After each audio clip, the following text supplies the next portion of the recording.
आजको यस कठिन यात्रामा चाहिँ हामी तपाईँको तलबाट माथि सैलुङको भन्नाले त्यो सेतो गुम्बाको टुप्पोसम्म पुग्न लाग्छ। पारितिर तपाईँहरूले थुम्काहरू देख्न सक्नुहुन्छ, तर हिँड्न सकेन।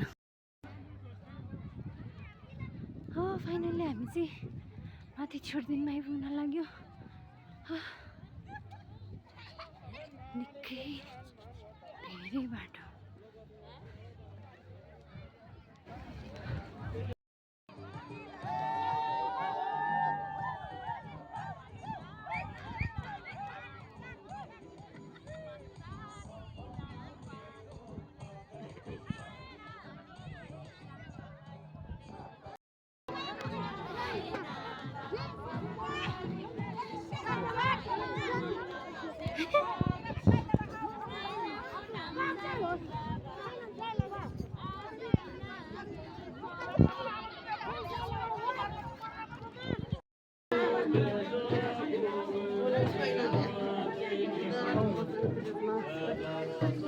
सबभन्दा बेस्ट पार्ट चाहिँ तपाईँको यस्तो सानो पसलहरू राखेर बस्नुभएको हुन्छ। त्यसमा चाहिँ खानेकुराहरू मिठो मिठो पकाउने गर्छ। त्यसका साथै जेरी अनि मोमो नि पाकिरहेको छ। अनि कपडाहरू पनि बेचिरहनु भएको थियो उहाँहरूले।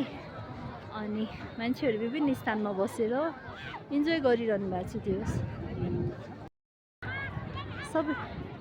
सबैजनाले इन्जोय गरिरहनु भएको छ, तर यस क्षेत्रमा चाहिँ सबैजना हराउनु भएको छ। अब चाहिँ हामी सैलुङ मन्दिरबाट चाहिँ छुटेको अवस्था निकै रमाइलो भइरहेछ। जस थुम्कामा मान्छेहरू बसिरहनु भएको छ र जसमा चाहिँ स्टलहरू सानो हाट बजारहरू लागेको छ। अनि कतैतिर यसो डान्सहरू पनि गरिरहनु भएको छ। यो चाहिँ सबभन्दा राम्रो इन्जोयमेन्ट हो। अब चाहिँ हामीहरू सैलुङबाट गएको अवस्था नयाँ वर्षको दिनमा चाहिँ यसरी सेलिब्रेट गर्नु भनेको पनि तपाईँको निकै लाभदायक हो।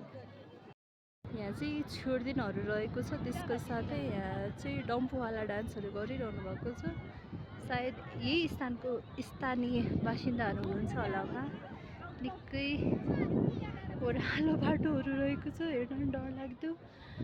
जस आजको 2083को वैशाख 1 गते चाहिँ निकै राम्रो भएको छ र सबैजनालाई नयाँ वर्षको शुभकामना।